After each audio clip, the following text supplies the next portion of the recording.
Euzu billahi mineşşeytanirracim. Bismillahirrahmanirrahim. Elhamdülillahi rabbil alamin. Essalatu vesselamu ala rasulihi Muhammedin ve ala alihi ve sahbihi ecmaîn. Müslüman kardeşlerim, bugün indi iman kelimesinin ikincilisini qarıyız. Ul Muhammedur Rasulullah. Indi bu narsa degan söz. Yani Muhammed sallallahu aleyhi ve sellem Allah'ın elçisi degan söz. Kabirde her kişi so'rov javobga duchor etilajak. Ham shu so'rovlarning birisi kim sening payg'ambaring bo'lajak. Albatta bu so'rovga javobni bu dunyoda iymon keltirib payg'ambarimiz sallallohu alayhi vasallamga ham shu iymonga to'g'ri bo'lgan, to'g'ri kelgan amallar qilgan kishigina javob berajak. Shu kishining ko'nglini, tilini Alloh taolo shu javobni berib, u so'rovlarga durust javob berajak. Endi shu kalimaning shulay haqlari bor. Bu kalima durust bo'lsin uchun ko'nglimizda Alloh taolo tomonidan shu payg'ambarimizga bo'lgan iymonimiz qabul etilsin uchun uning shulay shartlari bor. Shu shartlardan birinchisi albatta bu kishi payg'ambarimizga bo'ysungan bo'larga tiyir. Magar Alloh taolo o'zi buni buyurdi. Qur'onda bir yerda aytib, Alloh taolo Bismillahirrohmanirrohim, kim payg'ambarga bo'ysundi, ul Allohga bo'ysundi dedi. Ya'ni o'zina bo'ysununi, payg'ambarimizga bo'ysununi o'zina bo'ysunu bilan tingladi. Ya'ni kim payg'ambarimizga bo'ysunmay, ul Allohga bo'ysunmay. Ikkinchi bir yerda ayt dedi. Agarda siz Allohni yaratsangiz, menga erigiz. Ul oxirda Alloh sizni yaratacak dedi. Ya'ni Alloh taolo payg'ambarimizga buyurdi, biz ummatini aytirgan. Allohni yaratsangiz, menga erigiz. Ham Alloh sizni yaratir dedi. Shulay yo'q, jannatga kiruv payg'ambarimizga bo'ysunu bilan bo'la. Ham jannatga kiruv faqat payg'ambarimiz sallallohu alayhi vasallamga bo'ysunu bilan bo'la. Payg'ambarimiz sallallohu alayhi vasallam bir hadisda aytdi, mening ummatim jannatga kirajak faqat inkor etuvchilardan boshqalar dedi. Bismillah. Ham payg'ambarimiz sallallohu alayhi vasallam bir hadisida aytdi, mening butun ummatim jannatga kirajak, inkor etuvchilardan qoladi dedi. Ya'ni shu vaqtda kishilar so'radi, "Ya Rasululloh, kimsin ol inkor etuvchilar?" dedi. Payg'ambar sallallohu alayhi vasallam aytdi, "Kim menga bo'ysuna, ul jannatga kirajak, kim menga bo'ysunmay, ul inkor etuvchi bo'ladi" dedi. Albatta kim payg'ambarimiz sallallohu alayhi vasallamni yarata, ul anga bo'ysunirga tegish. Chunki biz yaratgan kishiga har vaqtda bo'ysunamiz. Anga ul o'xshagan amallar qilirga tirishamiz anga qarata. Shunga ko'ra bu bo'ysunu yaratuvning jimishi. Ikkinchi shart bo'lib tura, payg'ambarimiz sallallohu alayhi vasallam narsa aytdi, shuni qabul etu. Shunga bo'ysunu, shuni durust deb qabul etu. Agarda kim payg'ambarimiz sallallohu alayhi vasallamning aytganini qabul etmay, inkor eta, uning ko'ngli uni bilan kelishmay, albatta bu endi durust amal tugul. Qur'onda Alloh taolo kesata bizni. Bismillahirrohmanirrohim. Durustlikda u o'z tilagi bilan aytmay, u aytgan narsalar ko'kdan kelgan vahiy dedi. Ya'ni payg'ambarimiz sallallohu alayhi vasallam bir qachonda o'zi o'ylab, o'zining ko'nglidan, o'zining aqlidan chiqib bir qachonda javob bermagan, bir narsada aytmagan. Anga butun shu aytgan so'zi uning Alloh taoladan kelgan xabar bo'yicha. Shunga ko'ra endi biz payg'ambarimiz sallallohu alayhi vasallamning aytgan so'zlarini qabul etarga, ko'nglimizni shunga ko'niktirarga bir nindi qarashuv, kelishmoq bo'lmasqa tegish. Uchinchi shart, albatta agarda bizning iymonimiz durust ekan, biz payg'ambarimiz sallallohu alayhi vasallam tiygan narsalardan, u kesatgan narsalardan chetlashirga tegishmiz. Albatta bu birinchi chiratda eng zo'r gunohlardan sanalgan shirkdan, ham shulay tubanroq endi zo'r gunohlardan, ham kichkina gunohlardan, ham даже kichkinagina narsalardan da sanamaychaki, shu kesatilgan narsalardan, ham amallardan biz saqlanirga tegishmiz. Albatta shu payg'ambarimiz sallallohu alayhi vasallamni yaratuv bu iymonga bog'liq. Kim payg'ambarimiz sallallohu alayhi vasallamni ko'proq yarata, uning iymonida nig'roq bo'ladi. Шуңа күрә алар бер-берсенә бәйләнгән. Без бу хисне, Пәйгамбәрбез саллаллаһу алейһи вәсәләмгә булган хисне гел арттырырга тиешбез һәм шушыны арттыру өстендә эшләргә тиеш, гамәлләр кылырга тиеш, зикрләр әйтергә, салаватлар әйтергә, Пәйгамбәрбез саллаллаһу алейһи вәсәләмнең хадисләрен укырга, үзебезне шулай тәрбияләргә тиешбез. Инде дүртенчесе, әлбәттә, шарт булып тора, кемнең иманы хак, инде ул bütün гамәлен, гыйбадат булсын һәм тормыштагы гамәлләрен Пәйгамбәрбез саллаллаһу алейһи вәсәләм ничек кылган тормышта бу гамәлләрне ул шуңа ошатып кыла һәм шуңа Пәйгамбәрбез саллаллаһу алейһи вәсәләм күрсәткән нәрсәгә генә ире. Инде менә бу шушы шартлар булганнан соң, әлбәттә, кешедә Пәйгамбәрбез саллаллаһу алейһи вәсәләмгә шушы ярату хисе булырга тиеш. Кайбер кешеләр әйтергә мөмкин, ничек инде без аны яратыйк, без бит аны белмибез, без аны күрмәдек. Исламга килгәндә моны аңлап бетермисең, ләкин тора-бара шушы гыйлем тирәнәйгәннән саен шушы хис әкренләп барлыкка килә. Инде кемдә кем шушы Пәйгамбәрбез саллаллаһу алейһи вәсәләмне яратмый, димәк аның иманы юк. Иманы дөрес түгел. Без аны яратырга гына тиеш түгел, шарты bütün кешедән дә, bütün нәрсәдән дә өстен күреп яратырга тиешбез. Бер сахаба Пәйгамбәрбез саллаллаһу алейһи вәсәләмгә килде дә: "Я Расулулла, шу хәтле мәхәббәте ташыган иде. Я Расулулла, мин сине үземнән кала иң якын кеше син миңа" диде. "Мин сине яратам" диде. Пәйгамбәрбез саллаллаһу алейһи вәсәләм әйтте: "Синең иманың дөрес түгел" диде. "Беренче мине яратырга тиешсең" диде. Шунда ул сахаба әйтте: "Я Расулулла, мин сине иң югары дәрәҗәдә үземнән дә күбрәк яратам" диде. Инде хәзер дөрес диде. Бу сахаба инде килде, гарапларда әтиянин ярату, балаларны ярату өстен инде. Ул инде мәхәббәте шу хәтле дәрәҗәдә иде. Ул аларны да төшереп калдырды, Пәйгамбәр саллаллаһу алейһи вәсәләмне икенче дәрәҗәгә куйды. Ләкин бу да дөрес иман түгел. Шуңа күрә без Пәйгамбәрбез саллаллаһу алейһи вәсәләмне әлбәттә bütün мәхлуклардан да өстенрәк яратырга тиешбез. Инде шушы ярату нәрсә була? Бер вакыт Имам Шафиғи шушы вагазында әйтте: "Һич шиксез Пәйгамбәрбез саллаллаһу алейһи вәсәләмнең мугъҗизалары башка пәйгамбәрләрнең мугъҗизаларыннан өстенрәк иде" диде.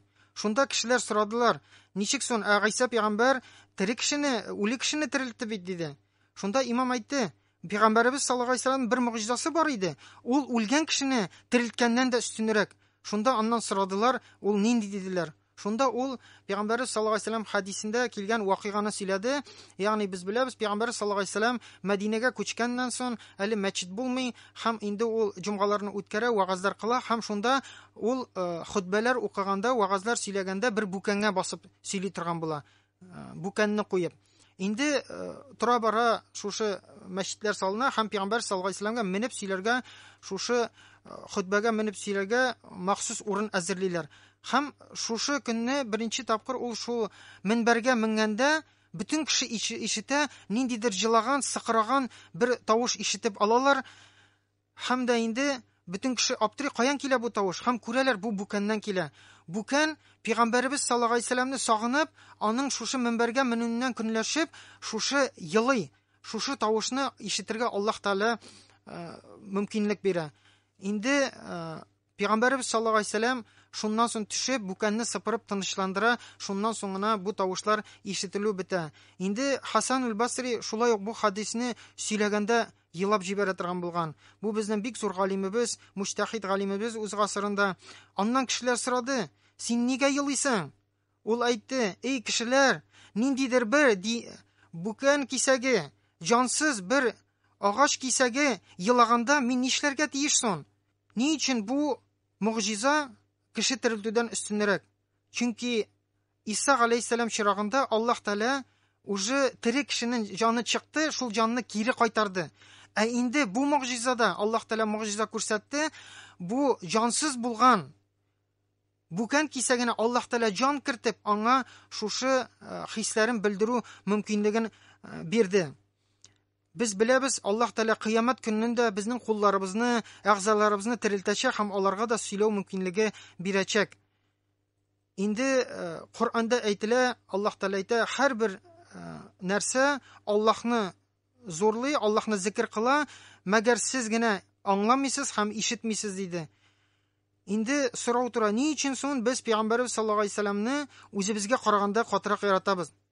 Чөнки ул өммәтен үзенә караганда да катырак яраткан. Безне әти-әниләребез дөньяга китерә, ашата, эчертә, яшәтә.